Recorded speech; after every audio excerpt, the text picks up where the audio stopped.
এই প্রচন্ড গরমে সারা দিনের গরম শেষে মুক্ত বাতাসে সুন্দর পরিবেশে আল্লাহ আমাদেরকে আজকে একটু ব্যবস্থা করে দিলেন, আমরা বসতে পারলাম।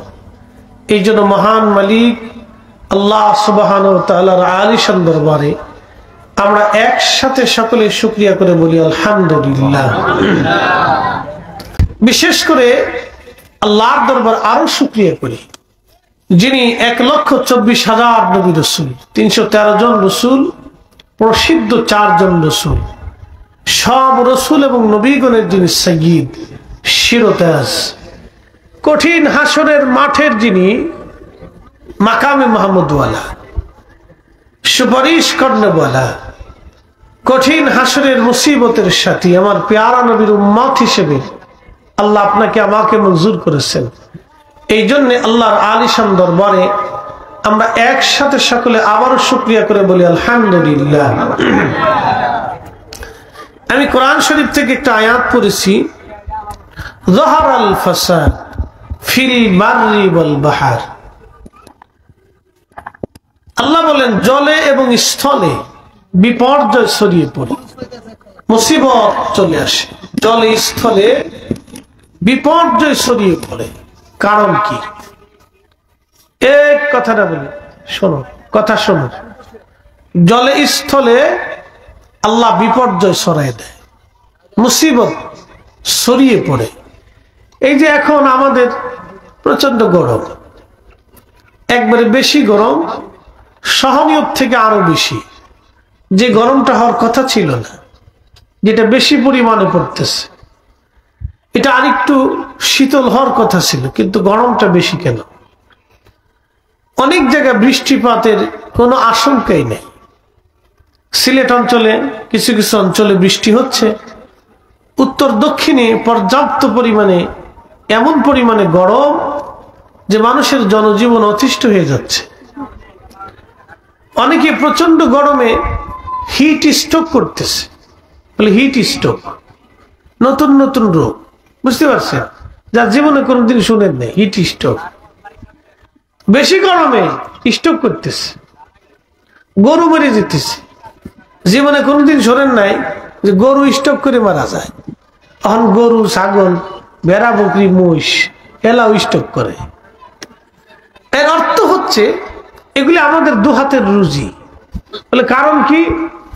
জীবনে আমরা কোনোদিন দেখিনি গরুর চশমা লাগে, জীবনে দেখিনি গরুর অপারেশন লাগে, জীবনে দেখিনি গরুর সিজার লাগে। এখন গরুর হিট স্ট্রোক হয়, গরু স্ট্রোক করে, গরুর ব্রেন স্ট্রোক হয়। এর অর্থ হচ্ছে আমরা গরুকে খাওয়াই পয়জন যুক্ত খাবার। এই খাবার খাইয়া গরু পর্যন্ত অসুস্থ হয়ে যায়। ওই খাবারের সাথে, আমাদের খাবারের সাথে এরকম কিছু ভেজাল সৃষ্টি হয়েছে। আমরা ফলে ফরমালিন দিচ্ছি, কলায় ফরমালিন দিচ্ছি, আমে ফরমালিন দিচ্ছি। আনারস কিনতে গেছি মধুপুরে, বললাম ভাই বাগান থেকে আনারস কেটে দেন। ঢাকারটাও যা, বাগানেরটাও তা। হলো কারণ কি? একবারে গাছের গোড়াতে ইনজেকশন মেরে দিচ্ছে, বুঝতে পারছেন? এইটা যাহারাল ফাসাদু, এই যে বিপর্যয়, যার কারণে হচ্ছে কি আমাদের রক্তগুলি দূষিত হচ্ছে। কথা শুনতে হবে আজকে, আমাদের বোঝার দরকার। আমরা মানুষ যে কয়জন, ওই মাহফিল কিন্তু ছোট না। জান্নাতের বাগান কিন্তু মানুষ 10 জন হলো বেহেশতের বাগান, 10 লক্ষ হলো বেহেশতের বাগান। কথা কর নাকি, ঠিক কিনা? 10 জন হলো বেহেশতের বাগান, 10 লক্ষ হলো বেহেশতের বাগান। এটা জান্নাতের বাগান। অ্যাটেনশন, এই যে বিপর্যয় আমাদের মাঝে আসতেছে, নানান রোগে মানুষ আক্রান্ত হয়ে যাচ্ছে। কারণটা কি? কিসের কারণে? এটা আমাদের আল্লাহ বলতেছেন বিমা কাসাবাত আইদিন নাস। এটা হচ্ছে আমাদের 2 হাতের রুজি। আমরা যেটা রুজি করছি আল্লাহ সেটা চাপাই দিচ্ছে। প্রচন্ড গরম কেন পড়লো? আমাদের পাপ বেড়ে গেছে, এত পরিমাণে পাপ বাড়ছে যে আমার দেশের বেটি মানুষ জিন্সের প্যান্ট পরিয়ে, গেঞ্জি গায়ে দিয়ে আর এক বেটার কাঁধের উপর বসে নাচে। কি ঠিক আসতে বললেন? এমন মনে ঠিক হইতেছে যেমন হয় যে মেসি গোল দেয় নাই। হ্যাঁ, এটা কি ঠিক হইল? জোরে বলতে হবে ঠিক না বেঠিক? তার অর্থ হচ্ছে আমরা কিন্তু এখন পরিস্থিতি খুব ভয়াবহতার মধ্যে আছি। প্রিয়মাধবপুরবাসী খুবই মনোযোগ দিয়ে শুনবেন। বৃষ্টি এখন হয় না, কেন বৃষ্টি হবে? কেন গরম পড়া শুরু হয়ে গেল? এই যে আল্লাহ গরম দিলেন সারা বাংলাদেশে, কোটি কোটি এসিও যদি আপনি ফিট করে দেন, আল্লাহ একটা ঘন্টা বাতাস দিয়ে বৃষ্টি দিয়ে আমার সারা বাংলাদেশটাকে এমন ভাবে ঠান্ডা করে দিবে, কোটি কোটি এসি দিয়েও ঠান্ডা করা যেভাবে সম্ভব না। কথা বলেন ঠিক না বেঠে? এই গরম আবহাওয়া আমাদের ইশারায় চলে না, এটা আল্লাহর ইশারায় চললো। আল্লাহ বললেন লিউযীকাহুম বা'দাল্লাযী আমিলু লাআল্লাহুম ইয়ারজিউন।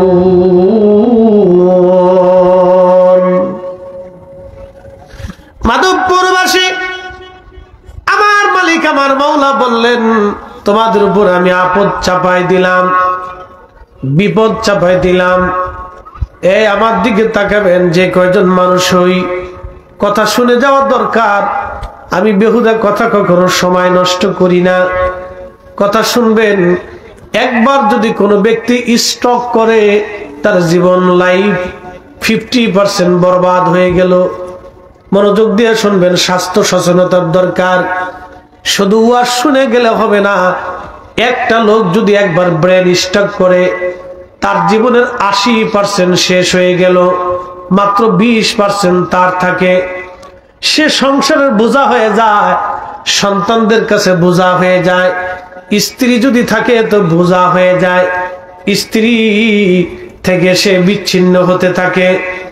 বাস্তবতা থেকে বলতেছি, শোনেন, একবার যদি কোনো ব্যক্তির ব্রেন স্ট্রোক হয়, তার জীবনের 80% শেষ হয়ে গেল।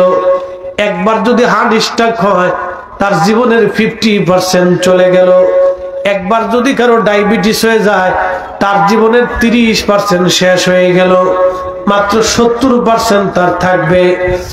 এই যে রোগগুলি আল্লাহ নিজে সাফাই দেন নাই, এই রোগগুলি আমরা আমদানি করেছি, আমাদের দু হাতের রুজি।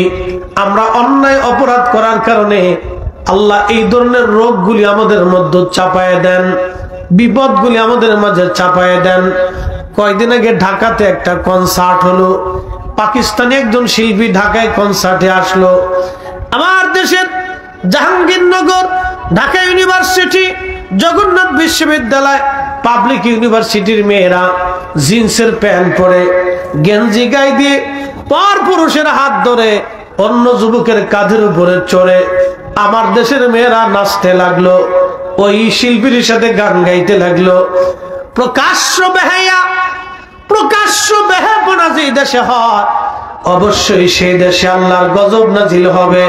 কি কথা কর না কেন, ঠিক কিনা? এইগুলি কিয়ামতের আলামত। প্রকাশ্য জানা, প্রকাশ্য কথা কর না কেন, প্রকাশ্য। আপনাকে যদি বলি যুবক, আপনার বোনকে আমার সাথে নাচতে দেন, দেবেন? আপনাকে যদি বলি আপনার স্ত্রীকে আপনার এক বন্ধুর সাথে নাচতে দেন, দেবেন? আপনাকে যদি বলি আপনার মেয়ের সাথে এক পুরুষকে জানা করতে অনুমতি দেন, দেবেন? অবশ্যই না।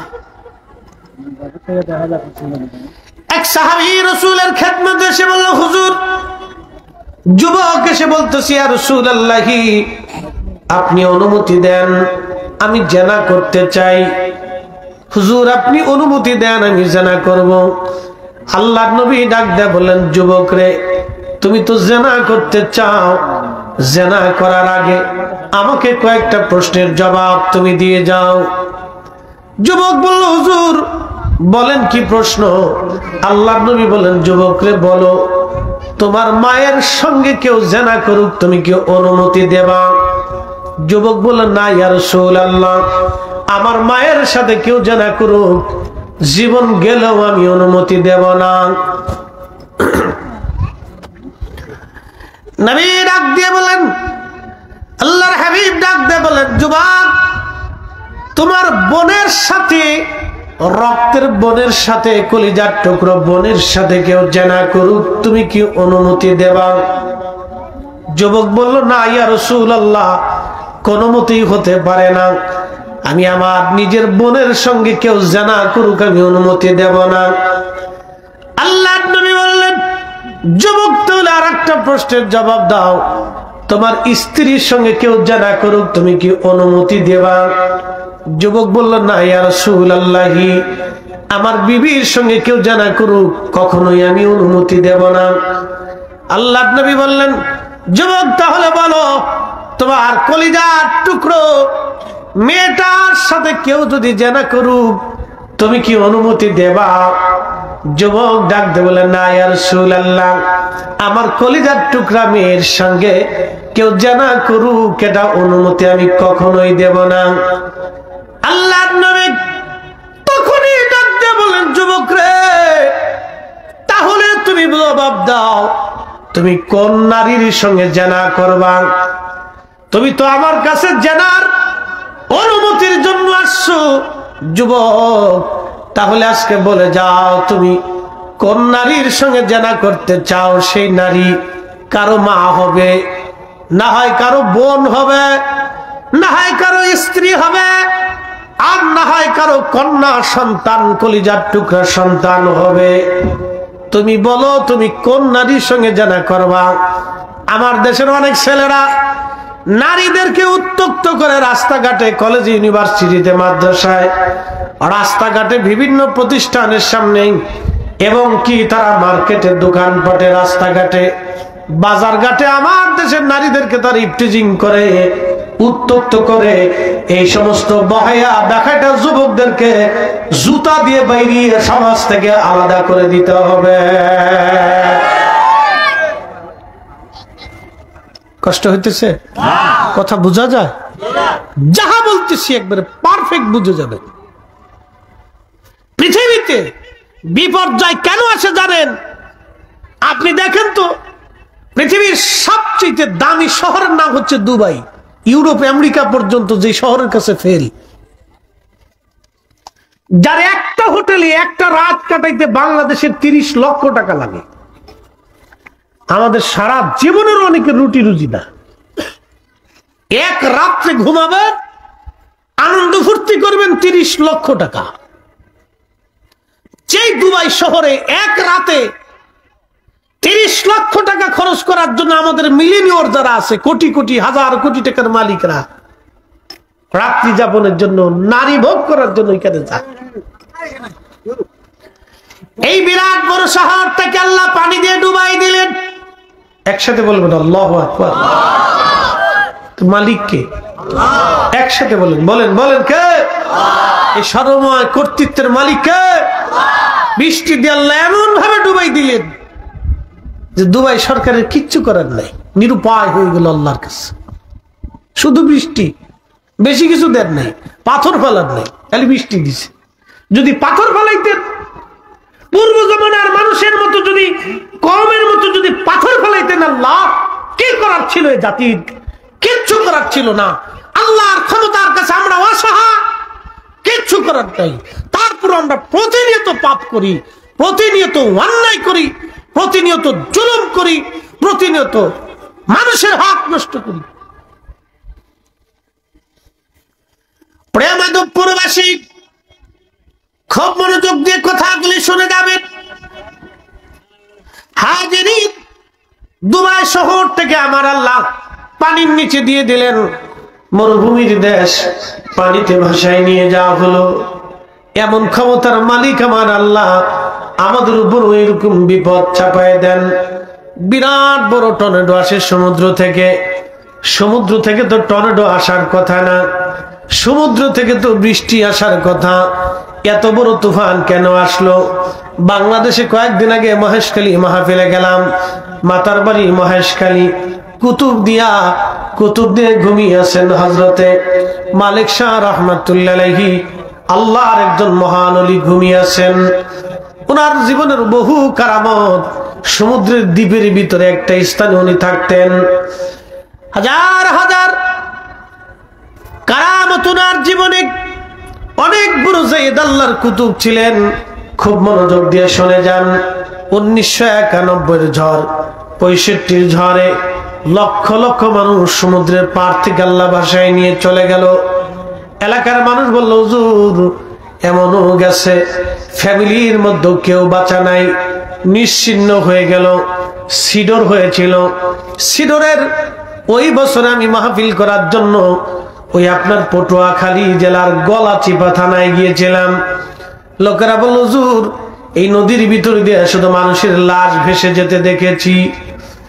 লাশের পর লাশ ভেসে চলে গেছে নদীর মধ্যে, দাফন করার মতো সময় হয় নাই। কি বুঝলেন? আমার মালিক যদি ইচ্ছা করেন কোনো ব্যাপারই না। আপনাদের সিলেট অঞ্চল দিয়ে আল্লাহ পানি দিয়ে এমন ভাবে ডুবাই দিলেন, কয়েক বছর আগে দেখলেন এত পরিমাণে পানি আল্লাহ দিলেন যা আপনারা কখনোই হয়তো দেখেন নাই। আমার মালিক ইচ্ছা করলে সৃষ্টির যে কোনো প্রান্তরে গজব দিয়া আমার আল্লাহ সমূলে ধ্বংস করে দিতে পারে। কি কথা বলেন ঠিক কিনা? আল্লাহ বলেন, বান্দা আমি তোমাদের উপরে গজবগুলি চাপাই দেই না, তোমরা দু হাতের রুজি করো, তোমরা গজবগুলি নেও, আমি আল্লাহ দেই। এই যে দেখেন তো ঢাকা শহরে বসবাস অনুপযোগী হয়ে যাচ্ছে, তারপরেও কি ওই শহরে জেনা বন্ধ হয়েছে? হয় নাই। তারপরেও ওই শহরের পতিতলায় বন্ধ হয় নাই। তারপরেও বার হাউস মদের দোকান বন্ধ হয় নাই। তারপরেও নর্তকের নাচের আড্ডা বন্ধ হয় নাই। কারা নাচে, কারা নাচ দেখে, কারা নাচের আয়োজন করে, কারা ওইগুলি দেখে, এগুলি হিসাব করলে আপনার শরীরগুলি হিম হয়ে আসবে। তার মানে আমরা আগামীর জন্য আমাদের যুবক যুবতীরা, আগামীর যুবক যুবতীগুলি ভয়াবহ ফিতনার ভিতরে পড়ে গেছে, খুবই ভয়াবহ।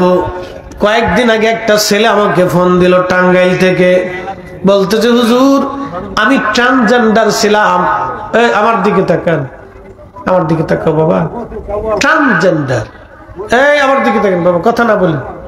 ট্রান্সজেন্ডার, ট্রান্সজেন্ডার বুঝছে? এটা ইংরেজি শব্দ, বাংলায় বলে সমকামিতা। সমকামিতা বুঝছেন? পুরুষে পুরুষে বলৎকার করে, নাউজুবিল্লাহি মিন যালিক, যা কুত্তাও কোনোদিন চিন্তা করে না। কথা বুঝেন নাই মনে হয়? কুত্তায় কোনোদিন দেখছেন পুরুষ কুত্তায় অকাম করতে দেখছেন? জীবনে দেখেন না। যেটা মানুষে করে, নারী নারী সমকামিতা করে। এগুলো সারা পৃথিবীতে সমকামিতার সংগঠন আছে, এগুলো ট্রান্সজেন্ডার বলে। আমাকে ছেলেটা বলতেছে, হুজুর আমি ট্রান্সজেন্ডারের সদস্য ছিলাম, আপনার ওয়াজ শুনতে শুনতে আমি জীবন পরিবর্তন করছি। আল্লাহর কসম করে বলতেছি মাহফিল প্রত্যেকটা রাত আপনার ওয়াজ শুনছি, প্রত্যেক রাত্রে ওয়াজ শুনতে শুনতে আমি ট্রান্সজেন্ডার ছিলাম, সমকামিতার সদস্য ছিলাম, আমি বিয়ে করছি, আমার একটা সন্তান হয়েছে। প্রত্যেক রাত আপনার ওয়াজ শুনতে শুনতে আমার জীবন পরিবর্তন হয়ে গেছে। হুজুর আমি ওই সদস্য থেকে ফিরে আসছি, আল্লাহ আমাকে জাহান্নাম থেকে ফিরিয়ে আনছে। একসাথে বলবেন আল্লাহু আকবার। হেদায়েতের মালিক আমরা, কথা কন না কেন? হেদায়েতের মালিক কে? কে মালিক? কে? আল্লাহ, মালিক আল্লাহ। অনেকে বলে এত মাহফিল দিয়ে হবে কি?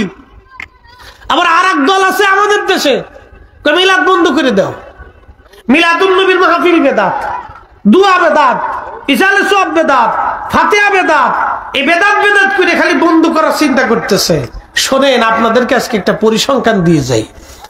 যারা এই বন্ধ করে দেওয়ার জন্য খালি বন্ধ করে দাও বন্ধ করে দাও আজকে বুঝায়, সারা বাংলাদেশে অনেক পীর মাশায়েখ আছে না ভাই? কোন পীর মাশায়েখ কি কয় আপনারা সুদ খান? কথা কন না কেন? যে পীরে ঘুষ খাইতে সুদ খাইতে কয় এটা কি পীর? ও তো শয়তান। কথা কন না কেন? ঠিক কি না?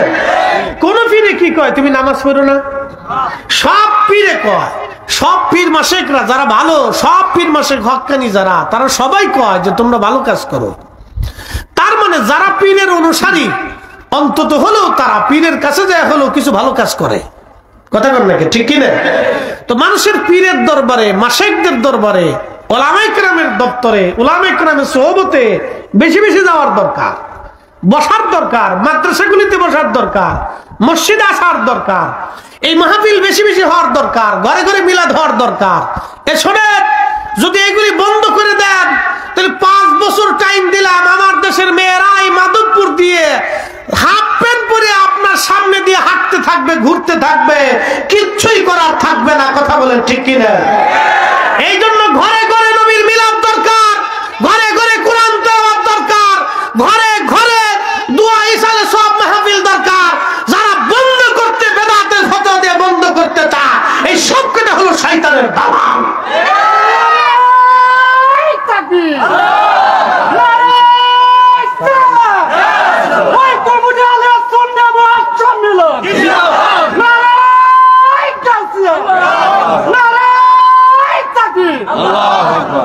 না ঠিক আছে, পাগলা করতে গেছিল এতক্ষণ তো দেখি রে।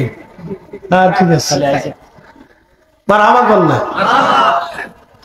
হ্যাঁ বুঝে যাবে না এগুলি। এই যে বন্ধ করতে, খালি বন্ধ করে দাও, বন্ধ করে লাভ হয়েছে কার? শয়তানের। শয়তানের লাভ হয়েছে। তাহলে বলেন মিলাদুন নবীর মাহফিল চলবে? আসতে বলুন, জোরে বলুন চলবে? একসাথে বলুন চলবে? ঘরে ঘরে মিলাদ চলবে, কোরআন খতম চলবে, দোয়া দুরূদ চলবে। এইগুলি আমাদের সন্তানদেরকে শিখাইতে হবে, না হলে আগামীর প্রজন্ম ছেলেরা বেয়াদব হবে, মেয়েরা হাফ প্যান্ট জিন্সের পরবে, রাস্তায় বেহায়া হয়ে হাঁটবে। আমরা শাহজালালের জমিন, শাহপরারের জমিন, শাহ মাকদুমের জমিন, সিফাত সালারের জমিন, খানজাহান আলীর জমিন, আল্লাহর ওলিদের জমিনে আমরা এগুলি বেহায়াপনার প্রশ্রয় দিতে পারি না। হাত উঁচা করে বলেন ঠিক না বেঠিক?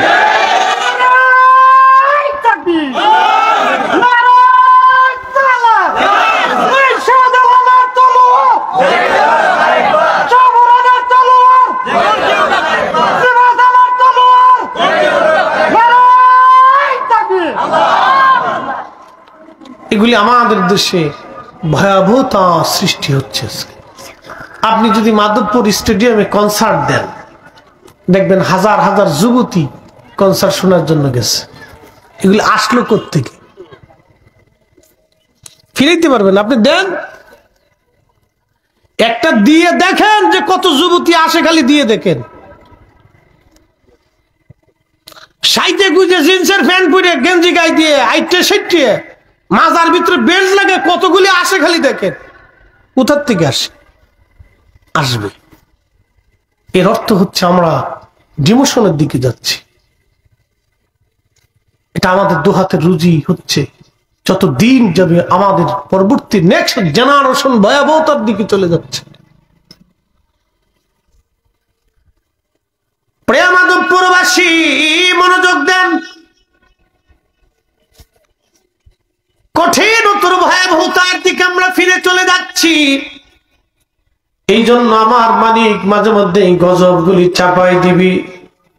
অতিবৃষ্টি আর অনাবৃষ্টি, ফসল নষ্ট হয়ে যাবে, ফসলের কমতি হয়ে যাবে, খাবারে বরকত হবে না, ফলের মধ্যে বরকত হবে না, নিত্য নতুন রোগগুলি আল্লাহ চাপাই দিবে। নানান ধরনের কঠিন এবং জটিল রোগ মানুষের দেহের মধ্যে প্রবেশ করবে। ওই রোগগুলি নিয়ে দীর্ঘদিন পর্যন্ত ধুকে ধুকে ধুকে ধুকে সে মারা যাবে। এরকম নিত্য নতুন গজব আল্লাহ চাপাই দিবেন। বন্ধু আমার, ভয়াবহতা কতই মারাত্মক। এইভাবে আল্লাহ রসুল সাহাবীকে বললেন, সাহাবী তাহলে বলো তুমি কোন নারীর সঙ্গে জেনা করতে চাও? অথচ সেই নারীটা কারো মা হবে, সেই নারীটা কারো বোন হবে, সেই নারীটা কারো মেয়ে হবে, সেই নারীটা কারো স্ত্রী হবে। আল্লাহ নবীর এই সাহাবী যুবক রাসূল কারীমের কদম মোবারকে পড়ে গেলেন, ইয়া রাসূলুল্লাহ আমার ভুল হয়ে গেছে, নবীজি ক্ষমা করে দেন, তওবা করলাম, জীবনে আর কোনোদিন অন্তর দিয়ে জেনার লিফসা আর কোনোদিন করব না। চিৎকার করে জোরে বলেন আল্লাহু আকবার। মাধবপুরবাসী, এই যে এখন অনাবৃষ্টি, বৃষ্টি নেই, এরকম খরা শুধু এই জমানায় না, আরেক আগের জমানাগুলিতে এরকম ছিল। অনেক অনেক সময় মানুষের পাপের কারণে এইগুলি আগেও হতো। পাপটা হলো কি, আমি এই নিয়ে যতটুকু গবেষণা করে দেখলাম, আল্লাহ রসুল একটা কারণে বেশি ভয়াবহতা বেশি বলেছেন, সেটার নাম হলো অন্যায়, বেহক কাজ করা, না হক কাজ করা। আল্লাহ বলেন ইন্নাল্লাহা ইয়া'মুরু বিল আদলি ওয়াল ইহসান। আমি মালিক তোমাদেরকে হুকুম দিলাম, তোমরা পৃথিবীতে ন্যায় করবা, কখনো অন্যায় করবা না। ন্যায় সঙ্গত কাজ যেটা সেটা করবা, অন্যায় কখনো করবা না। অনেক জায়গায় সালিশ বিচার হয়, অনেকে মুখ দেখে বিচার করে, মুখ দেখে পক্ষ নেয়। টাকা দেখে বিচার হয়, টাকা দেখে পক্ষ নেয়। এটার নামই হলো জুলুম, এটার নাম অন্যায়। কি কথা কর না কেন, ঠিক কিনা? এরকম অন্যায় যতদিন বন্ধ না হবে ততদিন খোদার গজব বন্ধ হবে না। আল্লাহ রসুল সহিহ বুখারীতে লিখেছে, প্রিয় নবী বললেন, ঈসা আলাইহিস সালাম পৃথিবীতে আসবেন, চতুর্থ আসমান থেকে আল্লাহ থেকে নামাবেন দুইজন ফেরেশতার কাঁধে ভর দিয়ে। বর্তমান শাম, বর্তমান সিরিয়া বলা হয়, যদিও সিরিয়া শাম বলা হইতো, বর্তমানে জর্দান, এরপরে ওমান, এরপরে সিরিয়া, তারপরে ফিলিস্তিন। এই বিরাট লেবানন দিয়ে বিরাট একটা অংশটাকে আগে শাম বলা হতো। এই শাম বর্তমান যে ফিলিস্তিন, বাইতুল আকসা, এই বাইতুল আকসাটা তখন শামের আন্ডারে ছিল। শামের আন্ডারে ছিল বাইতুল আকসা।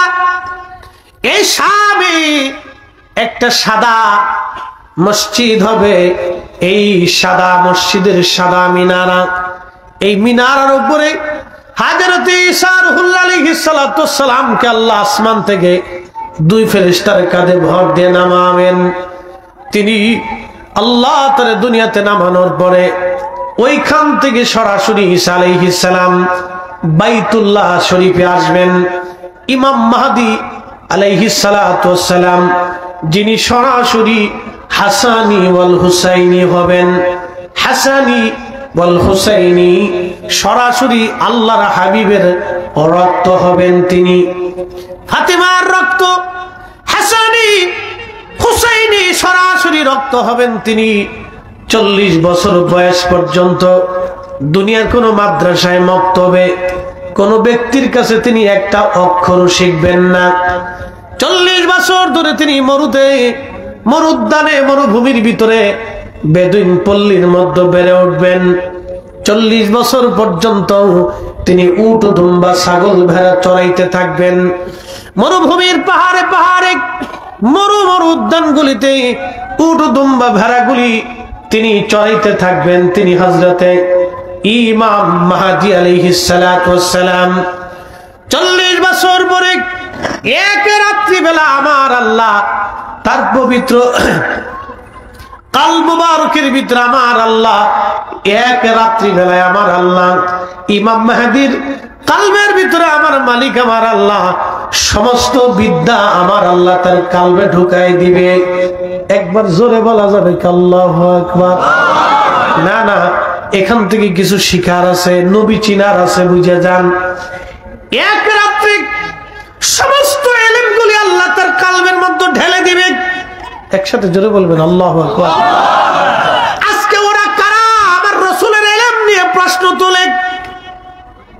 কি কথা কর না কেন? ওরা কারা আমার নবীর ইলম নিয়ে যারা প্রশ্ন তোলে? রাসূলের রক্ত, নবীর বংশ, নবীর আহলে বাইত, নবীর আওলাদ, হাসানি, হুসাইনি, ইমাম মাহদীর ইলম যদি এক রাতে আল্লাহ দুনিয়ার সমস্ত ইলম যদি তার কালবের মধ্যে ঢুকায় দেয়, তাহলে বলেন যেই নসলে যার রক্ত দ্বারা ইমাম মেহেদীর কিন্তু নিজস্ব কোনো মূল্য নাই যদি নবীর রক্ত না হতো। কি কথা কর না কেন? আমার রাসূলের নসল না হলে ওনার কোনো মূল্য ছিল না। রাসূলুল্লাহর বংশ হওয়ার কারণে ওনার ইজ্জত আল্লাহ বাড়াই দিলেন। আমার রাসূলের গোলামির জন্য আল্লাহ ওনার ইজ্জত বাড়াই দিলেন। এত বড় সম্মান আল্লাহ তারে দিবেন। নবীর কারণে যদি ইমাম মেহেদীর সম্মান এত হয়, তাহলে আপনারা বলেন তো আমার রাসূলের বিষয়টা কত সেনসিটিভ হবে। যারা হুজুরের ইলম নিয়ে আজকে প্রশ্ন তুলে ছোট আর খাটো করে দেখতে চায়, এই সব কয়টাই শয়তানের দালাল। সন্দেহ নাই। ওই নামই আমার গলার মালা, ওই নাম জপে মোর জুড়ায় জ্বালা। আমার সব ভুল হবে না পেলে ওই, আমার সব ভুল হবে না পেলে ওই চরণ তলে ঠাই।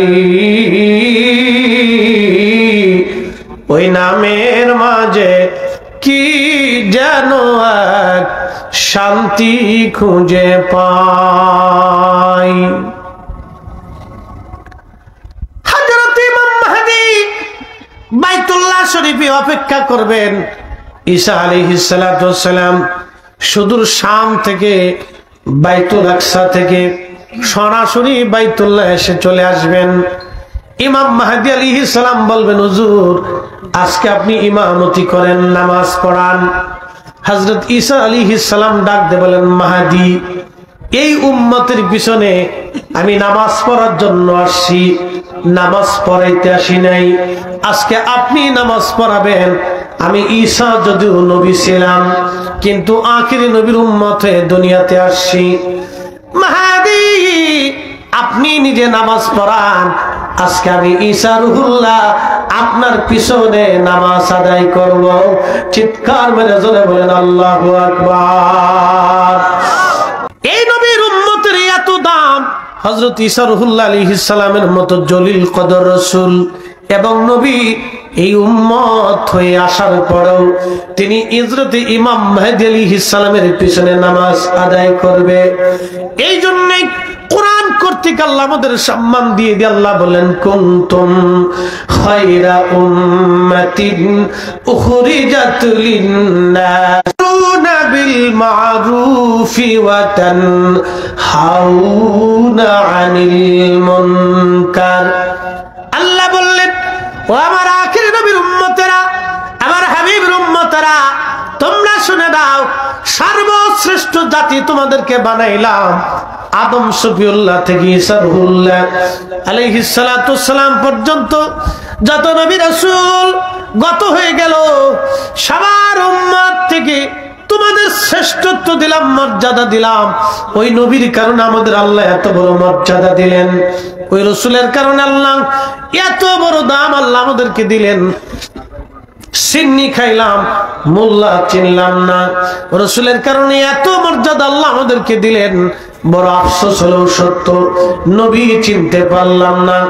আমরা এমন উম্মত হইছি এখনো মসজিদের জুতা চুরি করি, আমরা এমন উম্মত হইছি এখনো জমিনের আইন নিয়ে ঠেলাঠেলি করি, আমরা এমন উম্মত হইছি বিয়ে বাড়ির খাওয়া নিয়ে মারামারি করি, আমরা এমন উম্মত হয়েছি আল্লাহ এখনো সুদের কারবারি করি, আমরা এমন উম্মত হইছি হসপিটালে গেলে এখনো ঘুষ দেওয়া লাগে, বিভিন্ন জায়গায় গেলে এখনো পয়সা দেওয়া লাগে।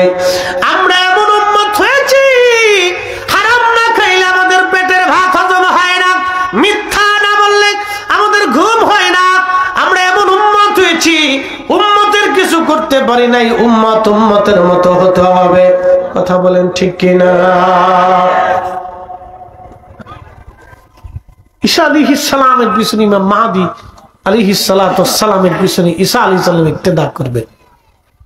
তিনি হজ করবেন। হজ শেষ করার পরে আল্লামা ইমাম হাকিম মুস্তাদরিক হাকিম লিস সহিহাইনের ভিতরে তিনি বিশুদ্ধ সনদে হযরত ইমাম বুখারী মুসলিমের শর্ত অনুযায়ী হাদিসকে সহিহ বলেছেন। ইমাম যাহাবী রাহমাতুল্লাহ আলাইহি তিনি তালখিসের ভিতরে হাদিসকে সহিহ বলেছেন।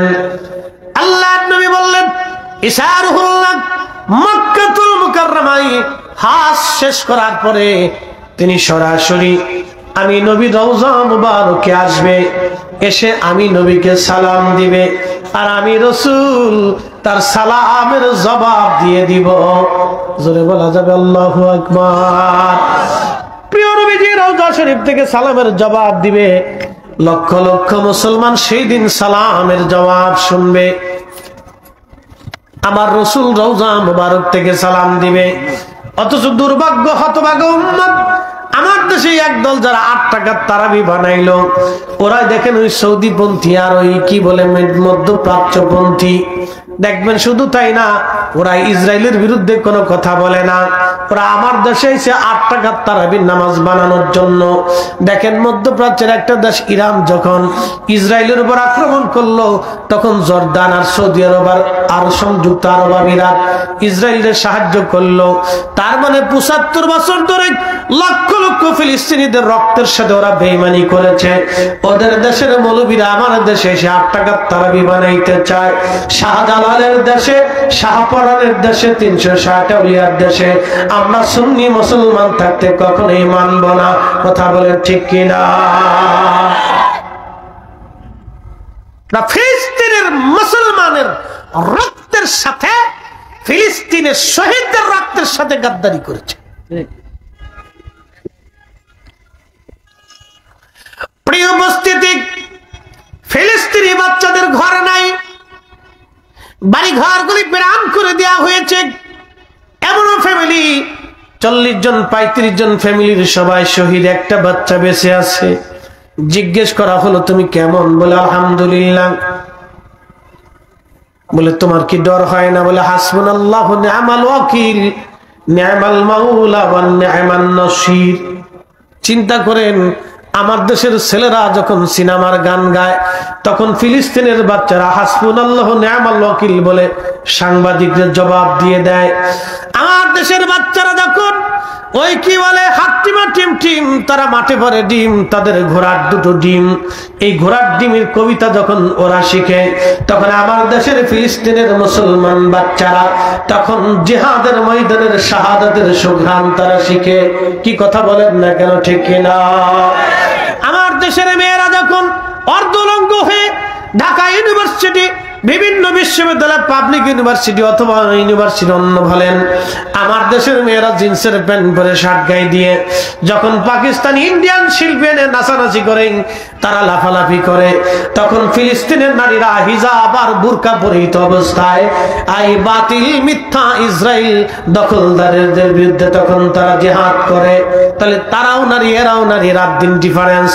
আমার দেশের মেয়েরা যখন ইচ্ছা করে বোরকা খুলে দেয়, তখন ওই দেশের ফিলিস্তিনের নারীরা সন্তান শহীদ হয়ে যাওয়ার পরেও তারা বোরকা ছাড়ে নাই, হিজাব ছেড়ে দেয় নাই। ওরাও নারী, এরাও নারী, ওরাও মুসলমান, এরাও মুসলমান, আকাশ পাতাল তফাৎ। কথা কন না কেন? ঠিক কিনা? শিখার দরকার এগুলি আমাদের। ওরা বেডি আর আমরা দেশেও বেডি বেডি, আকাশ পাতাল তফাৎ। সন্তান শহীদ হয়ে গেছে, বুরকা ছাড়ে নেই। স্বামী শহীদ হয়ে গেছে, হেজাব খুলে নেই।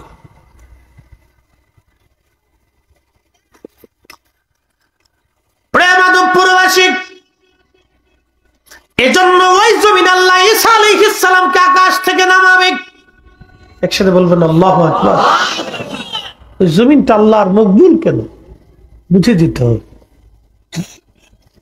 ওই জমিনে ঈসা আলাইহিস সালাম আল্লাহ থেকে আসমান থেকে দুনিয়াতে নামাবেন, সেই জমিন, ওই জমিনে 70,000 নবী রাসূলগণ বিচরণ করেছেন বাইতুল আকসাকে কেন্দ্র করে। ওই জমিনে মিল্লাতের বাবা ইব্রাহিম, সাইয়্যিদুনা ইব্রাহিম আলাইহিস সালাম ঘুমিয়ে আছেন।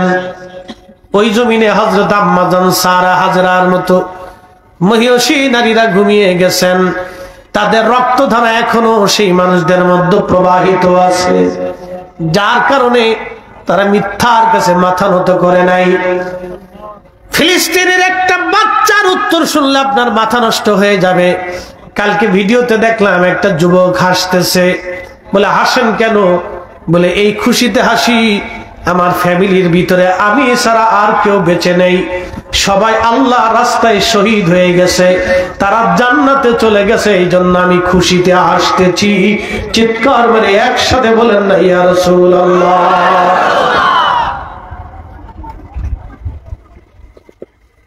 আর আমার দেশের পোলাপান দেখেন তো, মান কি চিপে বসে গাঁজা খায়।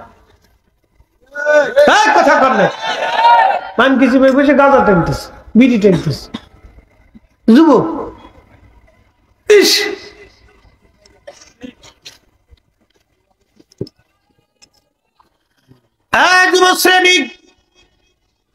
যৌবন যার যুদ্ধে যাবার সময় তার যৌবনের ইবাদত মালিকের কাছে বেশি পছন্দ। সময় মতো যদি কাজ হাসিল করতে না পারেন, আকাশের দিকে তাকায় দেখেন কোন কিনারা খুঁজে পাবেন না। আফালাম ইয়ানজুরু ইলাস সামাই ফাওকাহুম কাইফা বানাইনাহা। আল্লাহর কোরআন বলতেছে, হাবিব উম্মতকে বলেন আকাশের দিকে তাকাইতে, আকাশের দিকে তাকাইতে বলেন উম্মতকে, আমি মালিক এটাকে কেমন করে সমুন্নত করলাম। ওয়াযায়্যানাহা ওয়া মা লাহা মিন ফুরুজ, আর আমি আল্লাহ নক্ষত্র দিয়ে সুশোভিত করে দিলাম। দেখতে বলেন, আকাশের দিকে তাকাইতে বলেন। ওই মহা আকাশের মালিক যিনি, আবার আমরা সেই মালিকের কাছে ফিরে চলে যাব।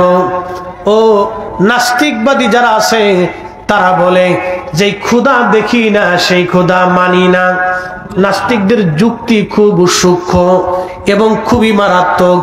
আমার দেশের বহু যুবক আজকে নাস্তিক হয়ে গেছে।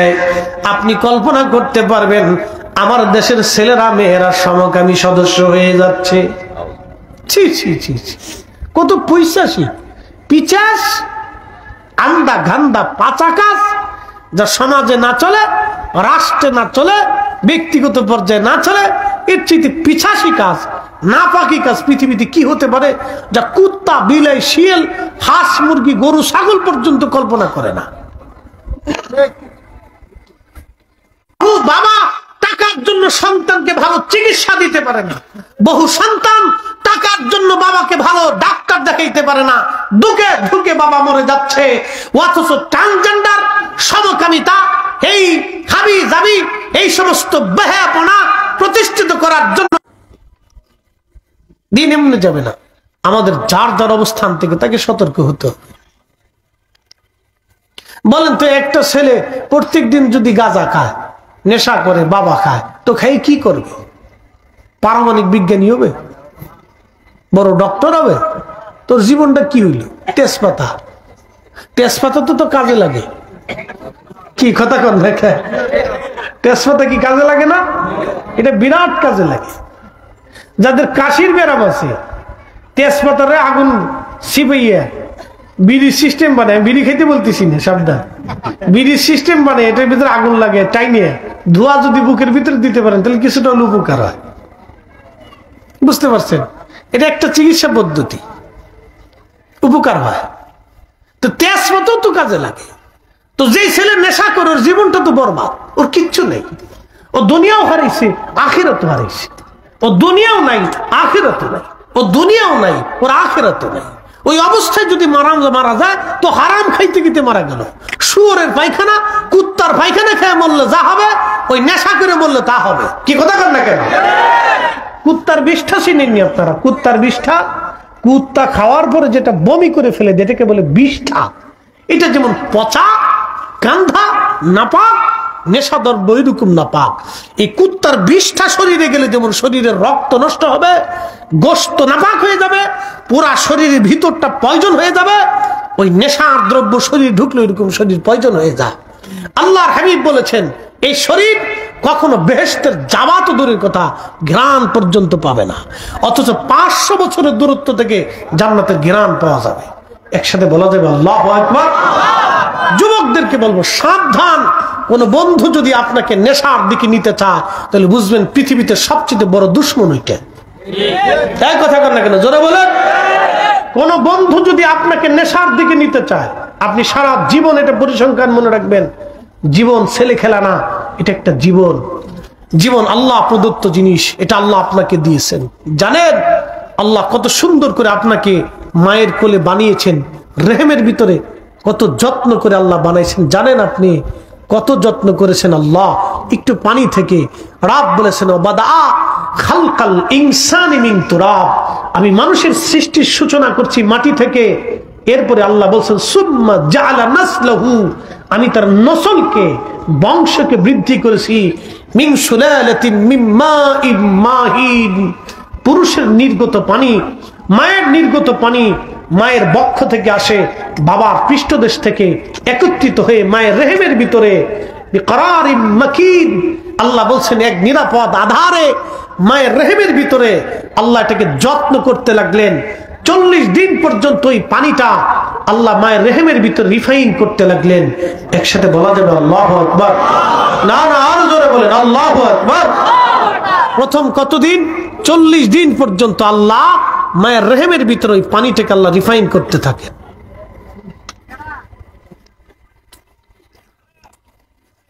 সূরা মুমিনের তাফসীরে আরো বিশদ আসছে। 40 দিন পর্যন্ত পানিটাকে আল্লাহ মায়ের রেহেমের ভিতরে রিফাইন করতে থাকেন। এই 40 দিন পার হয়ে যাওয়ার পরে এই আল্লাহর বান্দারা শুনে যান আল্লাহ আপনাকে কেমন আদর করে বানাইলো দেখেন। প্রত্যেকটা বাচ্চা যখন দুনিয়াতে আসে দেখবেন অনেক সুন্দর, কিন্তু ধীরে ধীরে বড় হইলে সে তার নিজের স্বাস্থ্য নিজে নষ্ট করে, নিজের চেহারা নিজে নষ্ট করে, নিজের চেহারা সে নিজে নষ্ট করে দেয়। আল্লাহ নিজে নষ্ট করেন নাই, আল্লাহ ঠিকই বলেছেন তোমরা যেটা রুজি করো আমি সেটা দিয়ে দেই। ও যুবক, আপনারা ভালো করে শুনে যান, প্রত্যেক বাচ্চা জন্ম নেওয়ার পরে দেখবেন খুবই সুন্দর। আল্লাহ বলেন লাকাদ খালাকনাল ইনসানা ফি আহসানি তাকওয়ীম,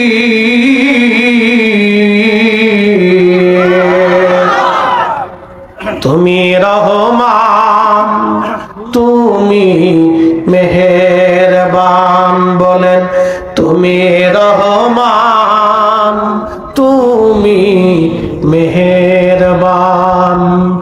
অন্ধ গাহে না শুধু তোমারি গুণগান, অন্ধ গাহে না শুধু তোমারি গুণগান, বুঝে বুঝে না তবু শান, তুমি রহমান তুমি মেহেরবান, তুমি রহমান তুমি মেহেরবান। আল্লাহ বললেন মানব জাতিকে আমি সুন্দর অবয়ব দিয়ে সৃষ্টি করলাম, সুন্দর করে আমি আল্লাহ মানুষ বানাইলাম।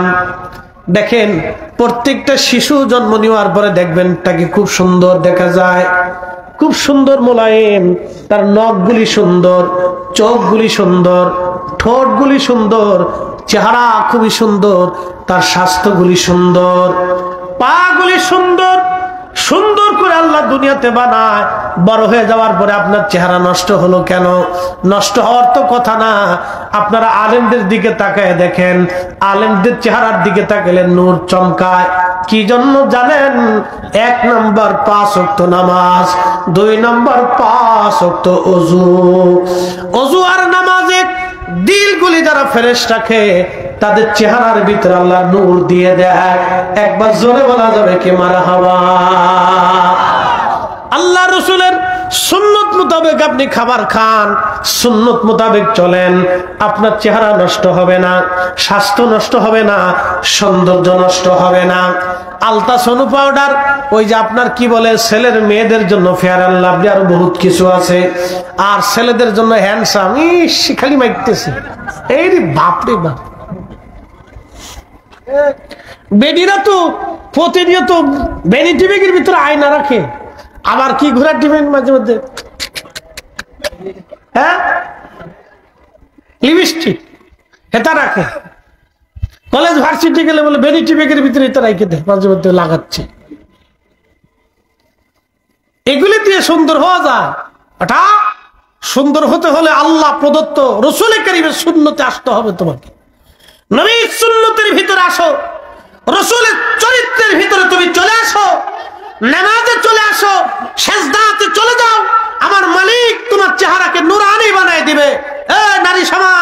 যদি সুন্দর হতে চাও, সুন্দরী হতে চাও, প্রকৃত সুন্দরী হইতে হলে তোমাকে পর্দায় আসতেই হবে, নামাজে আসতেই হবে। কথা কর না কেন? ঠিক মেয়েরা খালি আলতামা খাইতে থাকে, ও সাতামাকে যদি সুন্দর হইতো তা আফ্রিকার মানুষ কালাকে কিরে পোলাপান কথা কইস নাকি? আফ্রিকার মানুষ কালাকে এটা আইলে যদি বেটা সুন্দরী তো তা আফ্রিকা কালাকে, এ সব আফ্রিকা পাঠাই দাও। যদি ওরা সুন্দর হয় তাহলে পরে আমরা লাগাবো।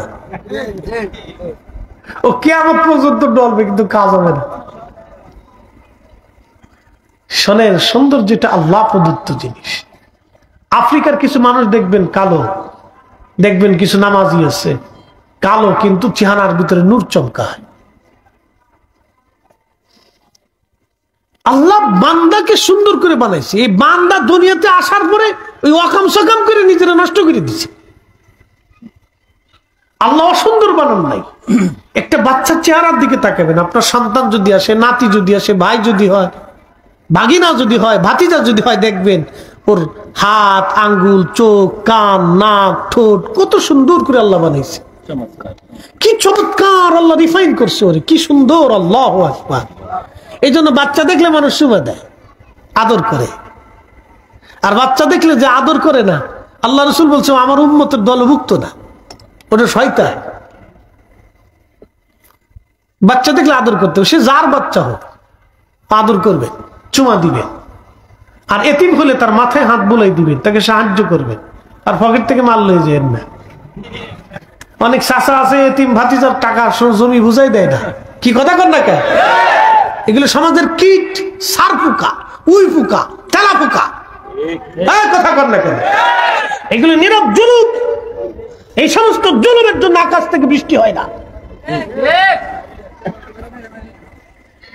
এই সমস্ত নীরব জুলুম, এগুলির জন্য আকাশ থেকে বৃষ্টি হয় না। আপনাদেরকে সতর্ক হতে হবে। আপনার বোন, আপনার মেয়ে, আপনার সন্তান, আপনার স্ত্রীকে সতর্ক করতে হবে। আজকে নিত্য নতুন বহু পয়জন বের হয়ে গেছে। কয়েকদিন আগে খবর দেখলাম এক মেয়েকে ধরে নিয়ে 17-27 দিন পর্যন্ত ধর্ষণ করছে, ভিডিও করছে, এগুলি বিদেশে পাচার করে। কালকেও সময় টিভিতে খবরে দেখলাম 64,000 বাংলাদেশের নারী বিদেশে পাচার হয়েছে। আপনি কল্পনা করতে পারবেন? পতিতলে বিক্রি করে দিস। খালি ইঁদুরের মতো জন্ম দিয়ে ছেড়ে দিলে হবে না, মানুষ বানাইতে হবে। সন্তানদেরকে মাদ্রাসায় দিতে চান না কে? মাদ্রাসায় দিলে কিন্তু চোর হবে নাকি? রিজিক কি আপনার আমার হাতে নাকি? রিজিক তো আল্লাহর আসমান থেকে বন্টন। সন্তানদেরকে মাদ্রাসায় দিয়ে দেন, ওটা মানুষের মতো মানুষ হবে। কি কথা কর না কেন? দিয়ে দেন মাদ্রাসাতে। তা তো দিবেন না। মাদ্রাসায় দিয়ে দেন, উলামা ইকরামের দর্শে বসা, মাদ্রাসাতে বসান, কোরআন শিখান, আদব শিক্ষা দেন। নাহলে আগামী প্রজন্ম ভয়াবহতার দিকে যাবে। আর যেগুলো আছে খালি বেদাত বেদাত করে এগুলো বন্ধ করবার চেষ্টা করতেছে, ঘরে ঘরে মিলাদ দিতে হবে। আজকে বলেন, জোরে বলেন।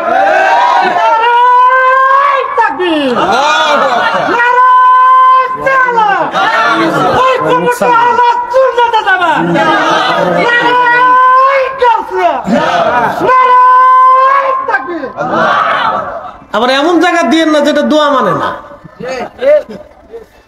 এ দেশের আলেমদেরকে সবচেয়ে বেশি সম্মান মানুষ দেয়।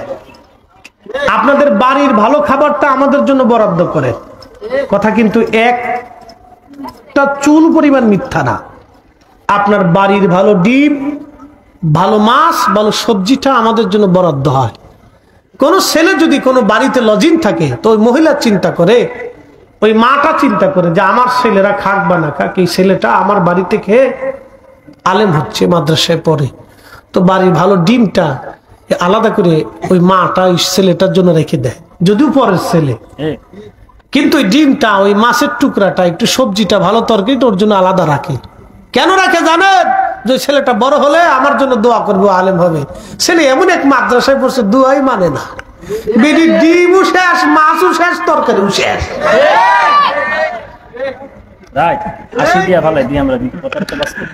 কথা বুঝে তারপরে যেতে সুন্নি মাদ্রাসায় দিবেন সন্তানদেরকে। কথা কর না কেন? যদিও কথা টাটকা টাটকা অনেকেই অপছন্দ করবে, কিছু করার নাই। যে বন্ধু আমার মরার পরে দোয়া করবে না, তার সাথে বন্ধুত্ব করে কোনো লাভ নাই। এই যে বুড়া কলা, প্রয়োজনে দুইটা দেখাই দিলাম, যান বাড়ি নিয়ে চলে যান, কোনো লাভ নাই। বাংলা ওয়াজ করতেছিস, আরবি ওয়াজ লাগবে না, বাংলাটা নিয়ে চলে যান। হ্যাঁ, একবার বাংলা মেরে দিচ্ছি, যা। যে বন্ধু আমার মরার পরে দোয়া করবে না, দোয়া মানবে না, ওর সাথে আমার বন্ধুত্বের চার পয়সা মূল্য নাই। ওরে এক কাপ চা যা খাওয়াবেন সব জলে চলে যাবে, ওরে একটা বার্গার যা খাওয়াবেন একবারে সব জলে চলে যাবে, কোনো কাজে লাগবে না। যদিও আমার কথা শক্ত, কিন্তু আপনাকে সুদূর প্রসারী চিন্তায় বুঝতে হবে কথাগুলি। প্রিয় উপস্থিতি, কথা কেউ নিজের পক্ষ নিয়ে মাইন্ডে নেগেটিভ নিবেন না, কখনোই নেগেটিভ নিবেন না, পজিটিভে নেন। কেউ যদি ওই মতের ওই পথের থেকে থাকেন, তাহলে আমি ওই ভাইকে বলবো, বেজার হয়েন না বন্ধু আমার, আপনাকে কষ্ট দেওয়ার জন্য বলতেছি না। আপনার ইন্তেকালের পরে প্রিয় বন্ধু কবরে যখন চলে যাবেন, দোয়া কি জিনিস তখন আপনি আফসোস করতে থাকবেন। কিন্তু হায় আফসোস, আপনি এমন এক দলের অনুসারী হলেন যে যারা দোয়া করেও না, দোয়া মানেও না। জীবনটাই বৃথা হয়ে গেল, 16 আনা বৃথা। ওই এক ভদ্রলোক নৌকায় চড়ে যাচ্ছে, ধরেন এই আপনাদের এলাকায় বন্যা হয়েছে, পানির ভিতরে নৌকা যাচ্ছে হাওরের ভিতর দিয়ে। তো এমন সময় লোকটা খুব জ্ঞানী গুণী, তো মাঝিরে জিজ্ঞেস করে, মাঝি তুমি কি এই বিষয় জানো, অঙ্ক জানো, ইংরেজি জানো, গ্রামার জানো?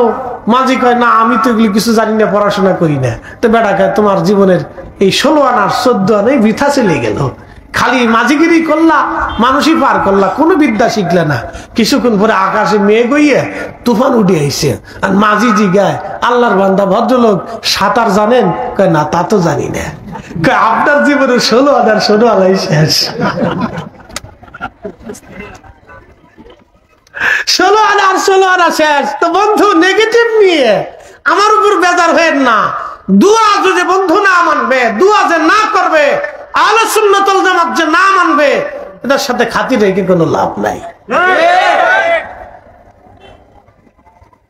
ক্লিয়ার কাট কথা। কি করে আমি মালিককে তোমরা অস্বীকার করো, আমি রবকে তোমরা অস্বীকার করো, অথচ তোমরা নির্জীব ছিলে, একেবারে নিষ্প্রাণ ছিলে, মৃত ছিলে, কোনো অস্তিত্ব তোমাদের দুনিয়ার মধ্যে ছিল না। এখানে 100 বছরের কেউ আসে নাই। দাদুর বয়স কত? 80। তো উনি যদি 80 হয়, তো এরকমই 80-85, এর উপর আর কোনো নাই, 100 বছরের কেউ নাই।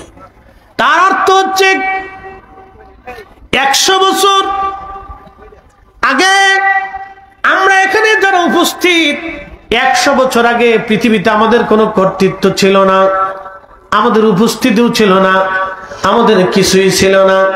আজকে আমরা পৃথিবীতে আসছি, 100 বছর পর হয়ে গেলে আমাদের আবার অস্তিত্ব বিলীন হয়ে যাবে, নতুন জেনারেশন আসবে, নতুন জাতি আসবে, নতুন মানুষ আবার পৃথিবীতে আসবে, তারা চলে যাবে, আবার নতুন মানুষ আসবে, তারা চলে যাবে, আবার নতুন মানুষ আসবে, পরিবর্তন হতে হবে, অল্টারনেট হতে থাকবে।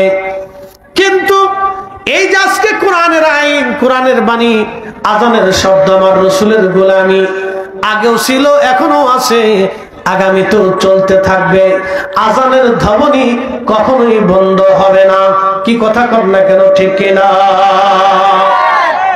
কিন্তু আমরা থাকবো না, আমরা চলে যাব।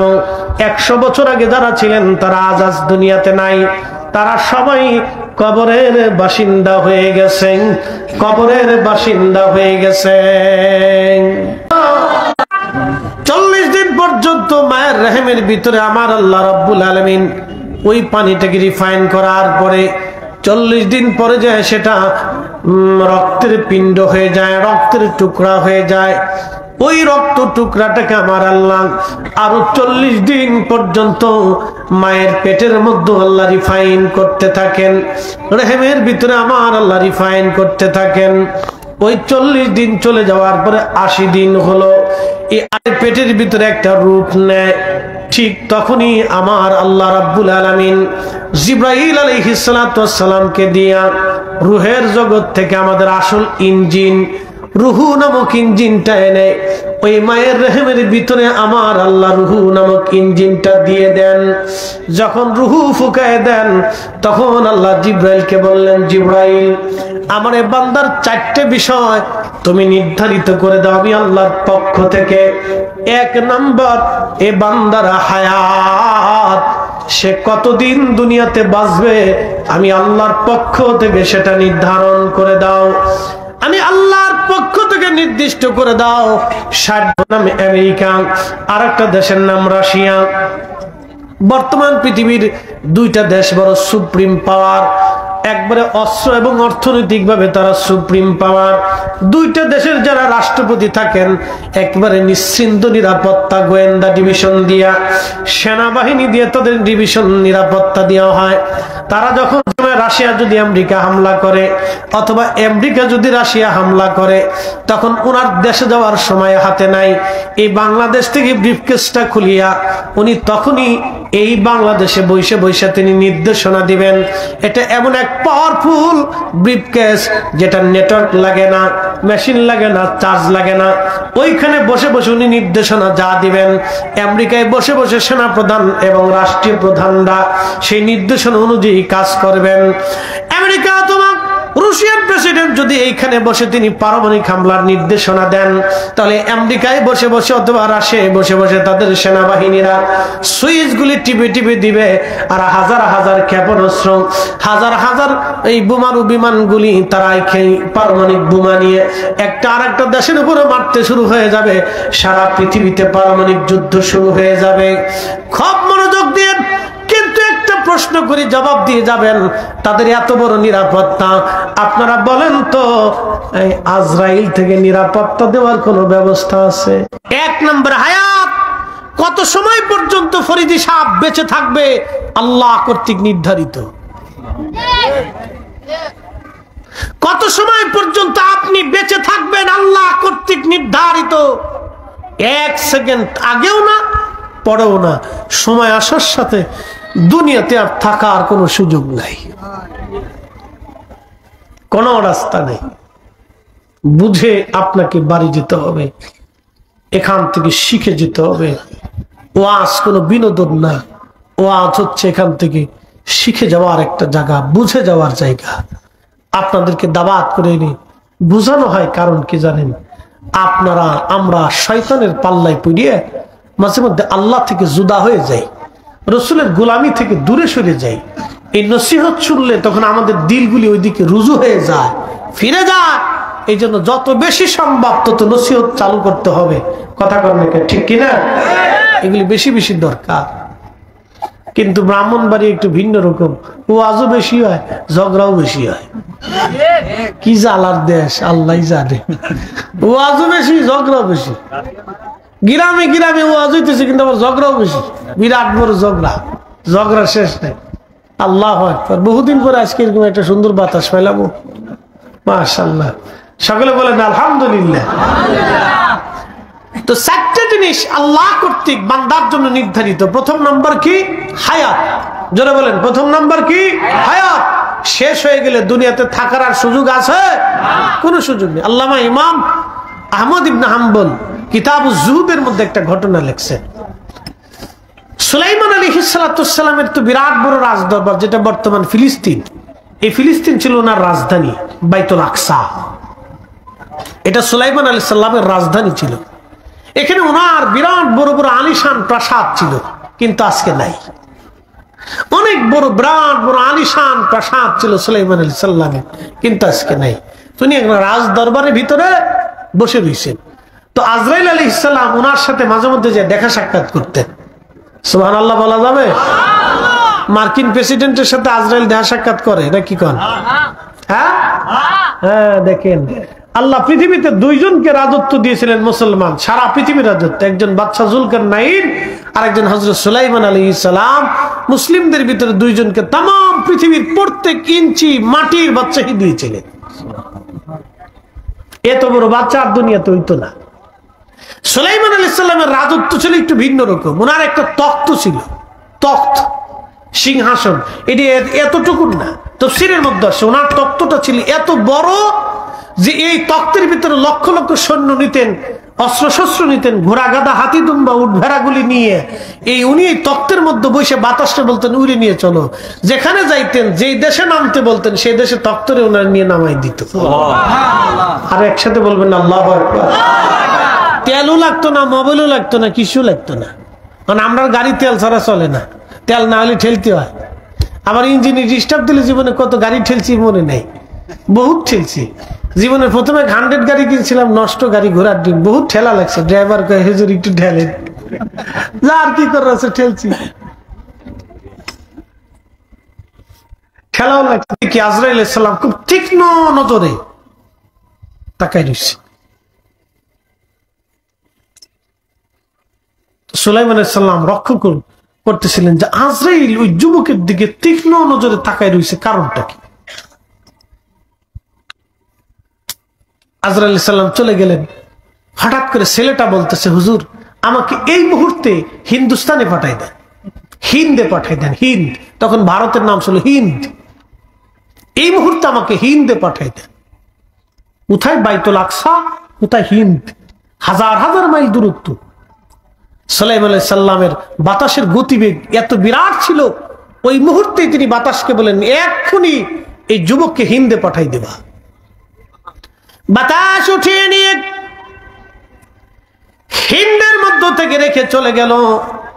কিছু সময় পরে আজরাইল আলাইহিস সালাম আবার রাজদরবারে উপস্থিত হলেন।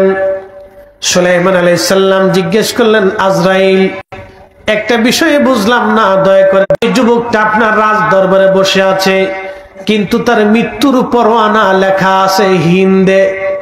কিছু সময় পরে সে হিন্দে মারা যাবে, কিন্তু তখনও সে আপনার রাজ দরবারে বসে রয়েছে। আমি আজরাইল খোদার কুদরতে তখন চিন্তিত হয়ে গেলাম, হায় রব, কি করে এটা সম্ভব? যুবক এখনো ফিলিস্তিনে বাদশাহ সুলাইমান আলাইহিস সালামের রাজ দরবারে বসা, অথচ তার মৃত্যুর পরোয়ানা লেখা আছে হিন্দে। সে কি করে হিন্দে যাবে আর আমি তার জান কবজ করব? আমি আল্লাহর কুদরত নিয়ে তখনও একেবারে খুবই তীক্ষ্ণ নজরে আল্লাহর কুদরতের প্রতি ধাবমান ছিলাম। একবার জোরে বলা যাবে আল্লাহু আকবার। একদিন মাটির ভিতরে হবে ঘরে, মন আমার কেন বান্ধু দালান ঘর, মন আমার কেন বান্ধু দালান ঘর। কোরআন আল্লাহ বললেন, ওয়ালা ইউআখিরাল্লাহু নাফসান ইযা জাআ আজালুহা।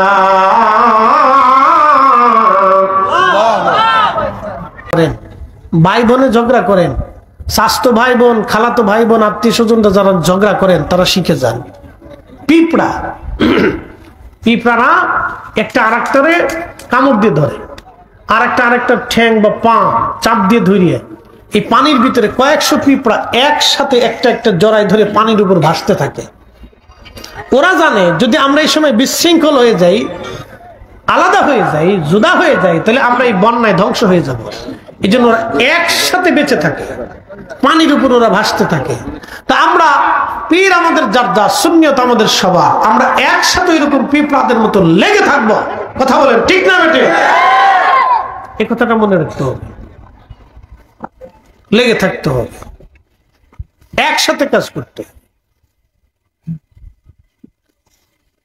এই জন্য এই বিষয় আমাদের খেয়াল রাখতে। পরিবারের যারা আছেন একসাথে পরিবারের মিশে থাকবেন, ভাইরা একসাথে মিশে থাকবেন, একজন আরেকজনের অসুবিধায় সুবিধায় পাশে থাকবেন, একসাথে মিশে থাকবেন, বিচ্ছিন্ন হবেন না। তো যে কথা বলছিলাম, সুলাইমান আলাইহিস সালামের রাজ দরবারে হযরতে সুলাইমান আলাইহিস সালাম বলতেছে, আজরাইল আলাইহিস সালাম বিষয়টা বুঝলাম না। বলতেছে, হুজুর ছেলেটার মৃত্যু হবে হিন্দে, কিন্তু বসে রয়েছে আপনার দরবারে। তা আমি খুব চিন্তিত, কি করে সম্ভব? আল্লাহ কুদরতের প্রতি আমি ধাবমান হয়ে গেলাম, খুব তীক্ষ্ণ ভাবে তার দিকে তাকাইতে লাগলাম।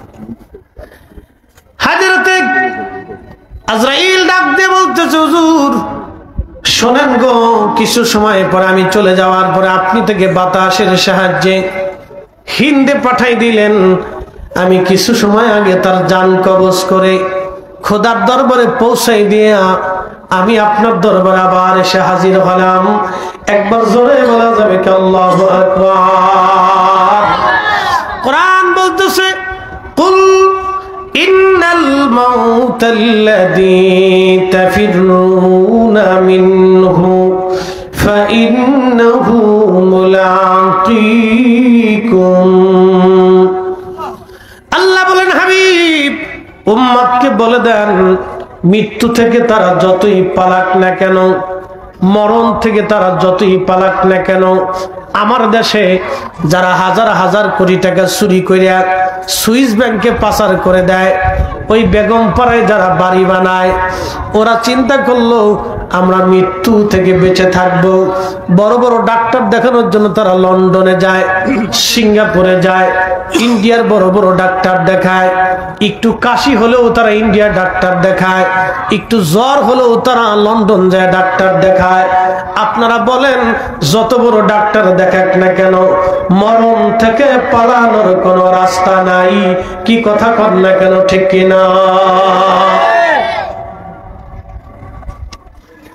আল্লাহ রাসূল বললেন, আল্লাহর হাবিব বলতেছি, সাহাবীরা রে, আল্লাহ জিবরাইলকে বললেন, জিবরাইল তুমি ওই বান্দার জন্য 4টা জিনিস আমি আল্লাহর পক্ষ থেকে নির্ধারিত করে দাও। 1 নম্বর হায়াত। হায়াত যখন শেষ হবে, পৃথিবীর এমন কোন শক্তি নাই আপনাকে দুনিয়াতে বাঁচায় রাখবে। আর হায়াত শেষ না হওয়া পর্যন্ত পৃথিবীর এমন কোন শক্তি নেই আপনাকে মেরে দেবে। আল্লাহ বললেন, হাবিব উম্মতকে জানান, মরণ যখন আসবে তখন সে যতই পালাক না কেন, যতই লুকাক না কেন, ফাইন্নাহু মুলাকিকুম, মরণ তার সাথে মোলাকাত করবে। মরণ তার সাথে মোলাকাত করবে।